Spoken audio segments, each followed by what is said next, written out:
Our positioning is just a bit of a fancy term for all of that work we've already been doing on figuring out who our audience is and therefore who our market is, and trying to understand who else is already out there and who are our competitors.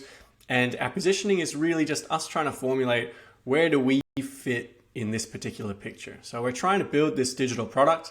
Let's say it's this SEO master kit. We've gone out and done some research and we found out there are several people, companies, agencies offering some really cool things, but they're not quite doing it in the same way that we are envisioning our product. So in the same way is what we're going to also try and figure out in this positioning section. So the first task that we have is to figure out what should these two variables be that we want to focus on for our positioning. It could be anything. It could be price. It could be ease of use. It could be expertise. It could be a niche that we're trying to hone in on. The main thing is we want to be able to come up with two variables which are on a sliding scale. So price or affordability, you would have on one end the very expensive and on the other end the very cheap. For expertise, you might have kind of highly technically focused SEO experts in your domain versus kind of generalist, simpler to understand, accessible knowledge.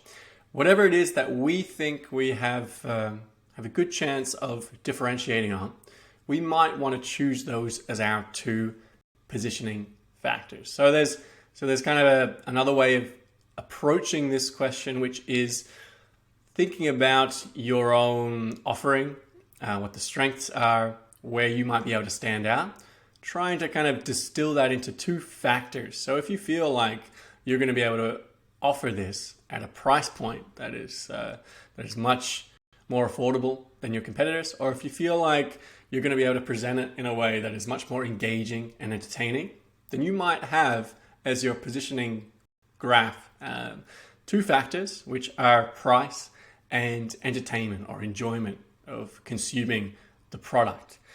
So if that were the graph, then we would go into here and we would make this is effectively our x-axis. So laborious and time saver, we would have, let's just say affordable, sorry, let's do it the other way. Let's say expensive in the left side of our x-axis and affordable as the right side of this axis.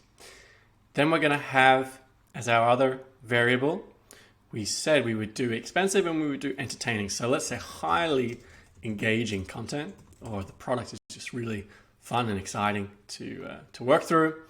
And the other one, let's just say boring. So now we have a new matrix. Is our y-axis. We're talking about how engaging is this thing? How much fun is it to work with this digital product? And on the x-axis, we have the affordability. So you can see in this board, we could mimic that in our Figma file. If you want to create this aesthetic version of the board, you can head over to this Figma file here, hit duplicate. I think there's some guidance on how to do that. But what we want to do here is we want to take our competitors from our previous research. We want to look through the list, think about where do they fit on this new positioning board that we've created for ourselves. So who is boring and expensive? Competitor number two. Or maybe we look at them, we think a little bit more about their offerings, and we say, actually, they have some affordable things, but they're still boring. Who else is engaging, but maybe they're more expensive than we are?